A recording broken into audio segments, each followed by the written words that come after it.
वो अपने उद्देश्य से भटक गए थे। और ऐसा ही कई बार हमारे जीवन में भी यही होता है कि हम क्या करते हैं, हम किसी इल्यूजन के चलते अपने जीवन के उद्देश्यों से भटक जाते हैं और हम अपने टारगेट को अचीव नहीं कर पाते हैं ऐसे टाइम पे। तो हमें हमें याद रखना चाहिए, हमें पता होना चाहिए कि हमारे लिए क्या चीज़ें अच्छी हैं, क्या चीज़ें नहीं हैं, कौन-सी चीज़ें हमारे लाइफ़ को अपलिफ्ट कर रही हैं, कौन चीज़ें नहीं कर रही हैं।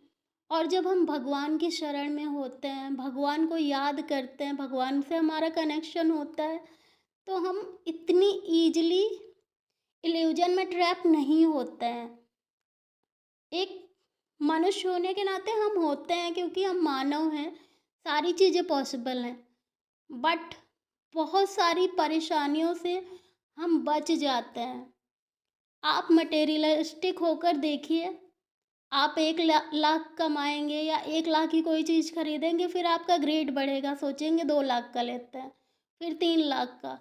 बट जब आप स्पिरिचुअलिटी में आते हैं, तो क्या होता है कि जैसे-जैसे आप स्पिरिचुअलिटी में बढ़ते हैं ना, वहाँ वैसे-वैसे आपको संतुष्टता आने लगती है।